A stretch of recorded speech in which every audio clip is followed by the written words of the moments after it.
Good Sunday morning, and thank you for watching Inside Tennessee along with my colleague John North. I'm John Becker, and we are here to talk about a potential sales tax increase for the city of Knoxville.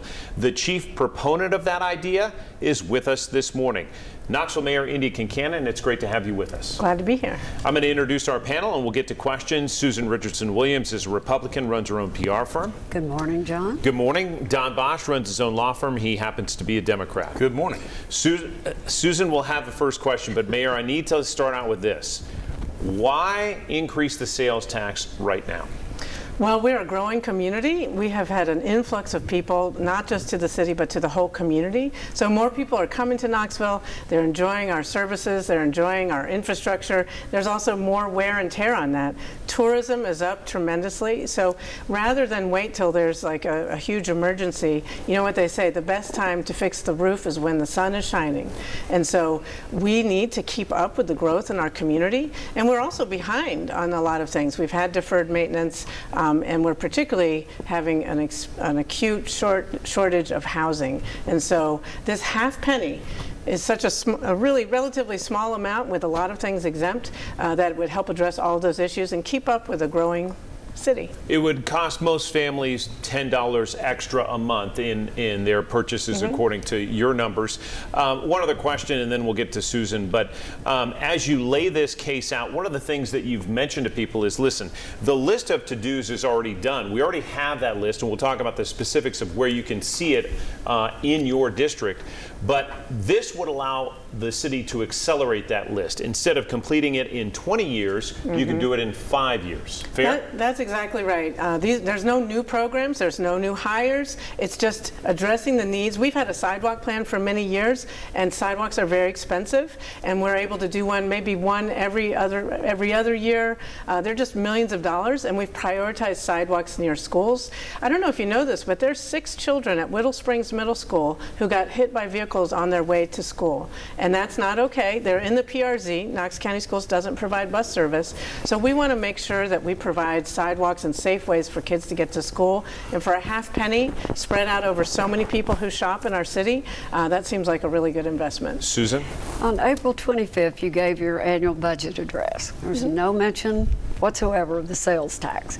In retrospect, do you regret that? Do you wish you had talked about it then so people would have been aware of it? Because you've gotten a lot of criticism for not being transparent about it. Well, I think we've been tremendously transparent. I didn't want to confuse the issue.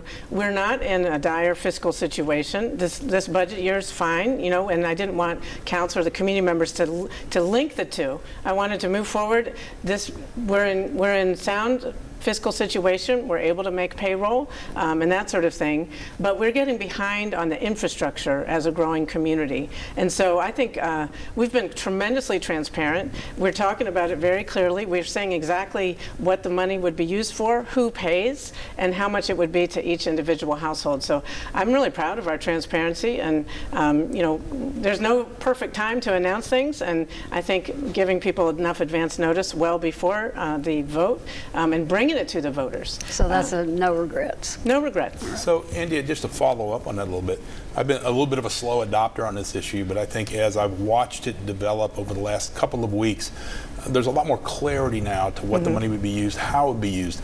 And I know you said early on through your websites and your own words what was going to happen, but there really was a perception that this was sort of rushed. I know that the day before you announced it, your office put out a press release saying we're going to have a press conference, and people are calling around. I'm getting calls like somehow I know. I explained to everybody I stay on the low floors of the city county building, not the 6th. But and I know John got a lot of calls, and we didn't know if it was going to be about the bridge or anything. It was really, I don't call it so much transparency issues, but communication issues. Do you think you could have messaged this a little better, maybe to avoid some controversy and help the community understand it better? Because I think of even Market Square in the days of Bill Lyons, how good of a job that was in getting it done and getting a hard project done. Could you have messaged it better? Well, I think that the opening launch of this was pretty positive. I know I got a lot of positive feedback about that map that showed that most surrounding counties already optimized their local sales tax decades ago. That was really salient. And then also that the other information about like what the actual impact would be. 3 cents extra when you buy a 12-pack roll of toilet paper. A few cents extra when you buy a T-shirt. The impact is not that significant, but since so many people shop here, the positive benefits, and it's out in the neighborhood. So the number one bit of feedback I got after that launch is that we just said it's for sidewalks, housing, greenways, parks, paving, and people are like, okay, that all sounds good, but I'm worried it's only going to go to, and they'd list another part of town where they don't live. And so they said we need a specific plan, and we want to know that it's equitably distributed throughout the city. So we did that. We worked with City Council. We worked with the long plans that have been developed with community input from the Greenways Commission and sidewalks and facilities people, and then put together a very specific neighborhood investment plan. But that's a recent thing, correct? More recent. That didn't happen 3 months ago. Yeah, I think it actually was adopted 3 years. I think we the plans were, but the explanation that the increase in tax would go specifically to those items.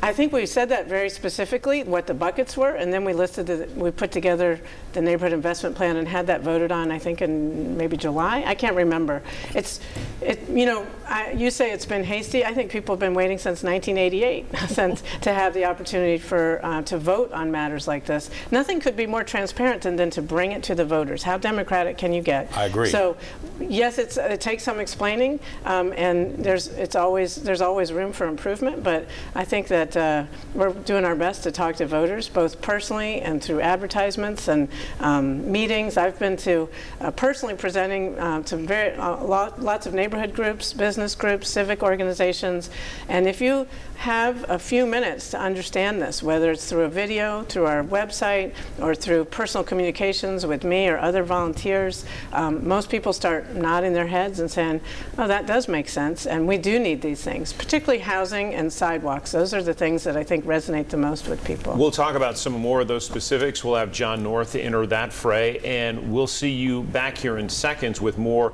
on the map the mayor mentioned. We'll lead with that so you understand what she's talking about right after this on Inside Tennessee.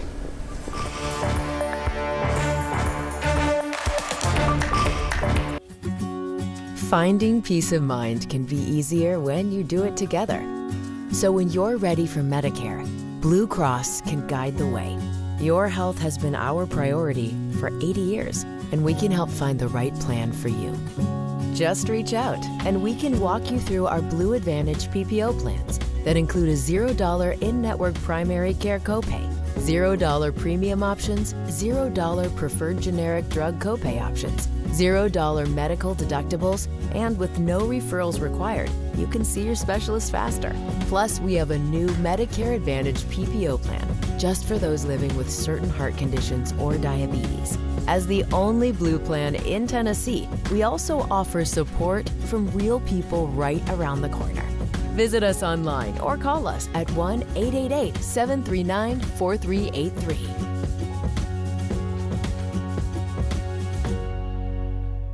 The WBIR Plus TV app, streaming 24/7. Local news from the team you trust on your time.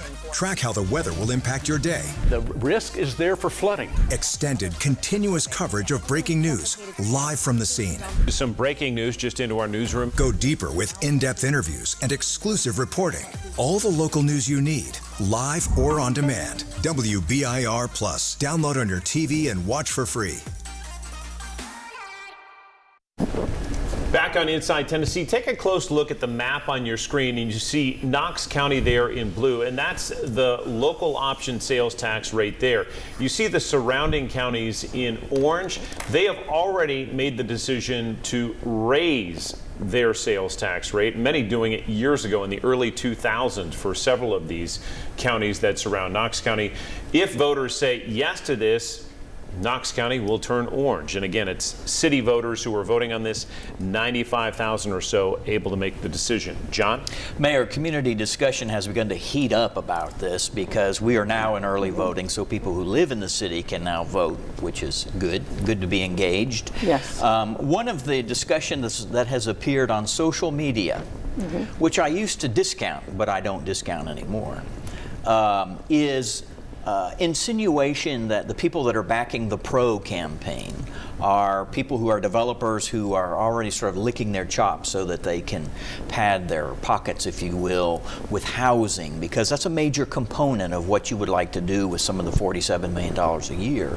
Could you just clarify your thoughts about whether, and address the perception, if you will, among at least some who attack it and say this is just an opportunity for people who build affordable housing to make a buck?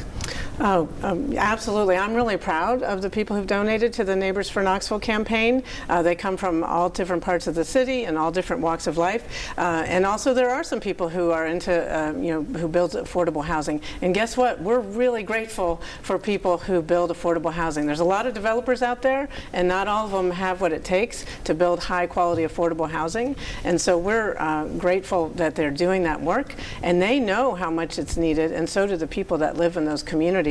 Just earlier this week, we opened up 184 new affordable homes in North Knoxville in the Norwood community. I got to speak to a woman who already lives there. Her name's Priscilla. She was so glad to have an affordable home. She had been homeless, and now not only does she have a home, she's able to keep her job and be part of the employed community.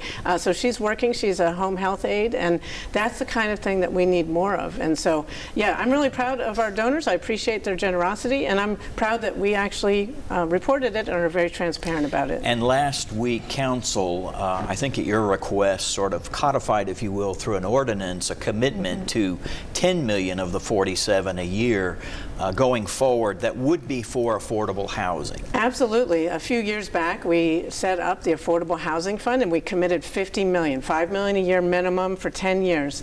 But that's just 10 years. This is direct funding to affordable housing, to that fund for affordable housing based on if this half-cent sales tax is passed. That's really important because affordable housing is an acute issue. And also, but we should, I want to clarify that that fund is flexible. It can be used for direct services for emergency homeless issues, warming centers, also for the big solution to homelessness is more affordable housing. It can be for permanent supportive housing, it can be for multifamily apartments, it can be for single family detached, it can be for blighted property acquisition. It's very flexible, and it's been very successful. And for every $1 city taxpayers put in, our private partners put in at least 15. So it's a good investment for the city of Knoxville, and it helps find homes for the working people of our city, which we need more of. Susan? I want to follow back up. Councilman Roberto and Singh both have said they didn't think you did provide enough transparency nor tell us what the money was needed for. And you pushed back on Councilman Roberto, who's been a very staunch supporter of yours. In fact, even said that he made some false statements. Do you stand by that? Have you all had a discussion about this face to face? I've worked with the current council for the last 6 years, and I really appreciate their support for all of these initiatives. There's nothing new in this investment plan. It's things that council members know are very much needed in our community: sidewalks, parks, greenways, affordable housing. I think that Councilmember Roberto is going to continue to be a good member of council these last 2 months, and he has a different perspective on some things, and that's fine. We've worked together, and we'll continue working together. We've got to take another quick break, Don. We'll get to your question. Another part of our conversation with the mayor will be, again, how much will this cost my family? Hang on. In a couple of minutes, we'll show you a graphic that breaks it down very clearly. Stay with us on Inside Tennessee.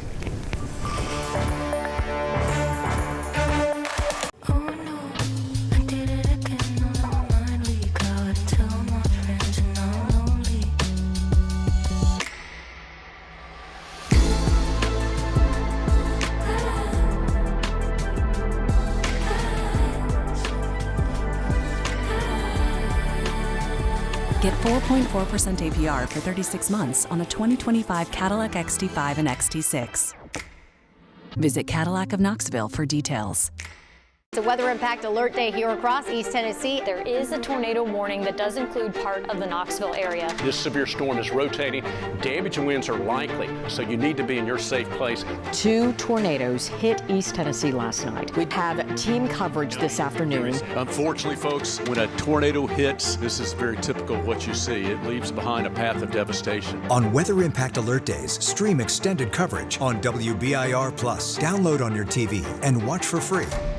My name is Andy Titleman. There was a forklift accident. It broke my foot as well as about 3 toes. I was in terrible pain. I didn't know quite what to do. Before I hired Morgan & Morgan, I did call a few other places. The other places denied helping me. I called Morgan & Morgan, and they accepted me kind of like with open arms. I don't believe I could have done it without Morgan & Morgan. There is a reason I called Morgan & Morgan. They are for the people. They showed me that they were for me. Right now, voters are deciding whether to increase the sales tax in Knoxville, and this is what the impact would be on families. This is on the mayor's website right now, and you can learn a lot about how this tax might impact not just your neighborhood, but your family budget. And again, the majority of people in Knoxville will likely shell out another $10 per month if this tax passes in order to pay for some of the things that we've discussed this morning. Don? So, Mayor, just this week we had a little bit of clarity brought to where the money, how the money was going to be specifically applied by way of the City Council's move to commit the $10 million we talked about in the last block to affordable housing into the fund. Are you worried, though, that in 2 years from now, city is going to look a lot different? There's going to be a new mayor. You are term limited, and so you will not be our mayor. You will have 9 city council people, 4 of which I believe will be brand new and 2 of which will have 2 years on the job. That's a massive turnover in leadership and knowledge. Are you concerned that without guardrails like we saw this week, that maybe something could come off the rails with a new administration and a new program? Well, I'm not worried about that for a couple reasons. First, we do have a 5-year neighborhood investment plan. We're going to get the ball rolling. I'll have 2 years. We'll have a tracker, and I am confident that we're going to have such success building these sidewalks, improving these parks, creating more affordable homes, that voters will make sure that the candidates that run in the future say, are you going to keep this going, and that they'll say yes, and that's who will win the races. But more importantly, there's nothing particularly novel about any of these investments. And out of the 1,600 employees of the city of Knoxville, most of them will continue working for the city in our engineering department and our public service department. And the people they who don't are allocate the money. They don't allocate it, but they will be implementing. It's a sidewalk program. It's a greenways program. It's parks. These are things that they exist today, they're going to exist tomorrow, they're going to exist in 10 years. And same with our housing and neighborhood development team. And also, I do think that as much as we want to lock this in, it's also important that future elected officials have the flexibility in case there is a new emergency. When I took office, 60 days in, COVID pandemic hit, and we had to adjust our budget and not do any new spending. We also had the benefit of having a good fiscal balance of money, that we didn't have to do any layoffs or reductions in force or even reductions in any kind of services. So we're going to get the ball rolling. The people have always wanted more sidewalks, housing, greenways, and I think if this passes, they're going to insist that it keeps going. This past week, the Sierra Club endorsed the sales tax while some elected Republicans opposed it. No surprise there.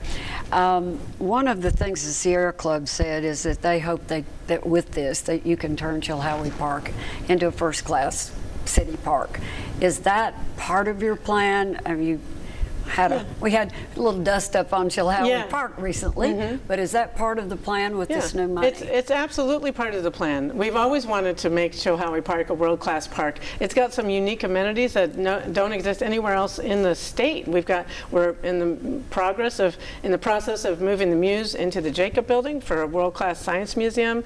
Zoo Knoxville has some great plans, and so now I've already committed to do $2 million a year for 5 years. I'll put it in the budget. council has to review and approve that budget, and that's the same amount that we dedicated to Lakeshore Park. So we believe in equity and equality and all those things.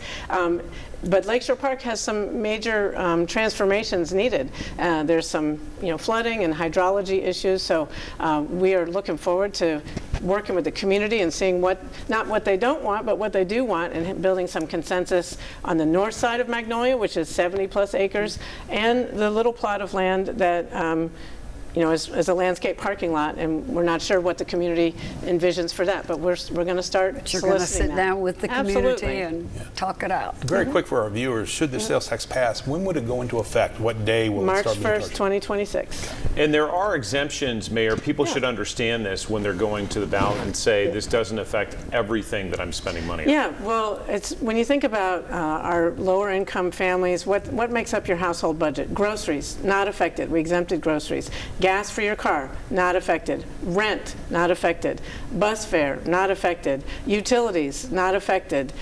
Prescriptions, not affected. Healthcare, childcare, none of those will be impacted in any way by this half-cent increase. So how do we make $47 million from that? It's because so many people shop here who do not live here and they don't pay city property taxes. We have a lot of people enjoying our city. Visitors, tourists. Tourist spending is up 31% since 2018. And we got the Savannah Bananas, we got Luke Combs, we got a lot of positive tourists coming in here, and that is a good thing, and they can help contribute to these neighborhood amenities. All of these programs are out in the neighborhoods for the quality of life of the people who live in Knoxville. A big if county passes the same tax, and I know that's a big if, do you lose your grocery sales tax exemption if that happens? Yes, unless the county seeks to exempt it as well, which they could too. It could be a poison pill, though, for it if the county wanted to play sort of hard political ball given the makeup of their government right now. Yeah, I have no control over the county leadership decisions, so we'll see how. I'm working on getting it passed in the city and looking forward to some positive response at the polls. As John North so eloquently mentioned, we are in the middle of early voting. Yeah. In 20 seconds, your last pitch to voters to vote in favor of this tax. Well, this is a small amount to pay for a big benefit to our city, mostly paid for by people who don't live here. Mayor Kincannon, we'll leave it there. We appreciate your time, and we look to have you back here on Inside Tennessee. Thank you. We're back with our talk around right after this.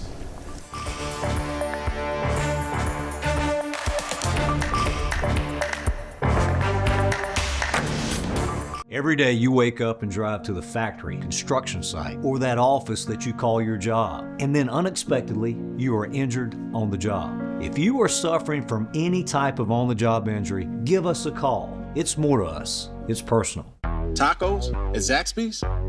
You know it. They took their famous chicken fingers and sauced them up in a soft tortilla shell. Taco Tuesday? Nah, taco every day. Zaxby's Chicken Finger Tacos. Who's got the sauce? Zaxby's. Your weather impact forecast with Todd Howell and the latest breaking news stories with John Becker. Local news and weather that affect your life from people you can trust. Tonight and every night at 11 on 10 News or stream later on your schedule with WBIR+. Injuries don't wait for Monday, and neither should you. At Wedemark Keith, we are here to take your call 24 hours a day and 7 days a week. It's more to us. It's personal. Back on Inside Tennessee, you heard the mayor make her case for voting in favor of this sales tax.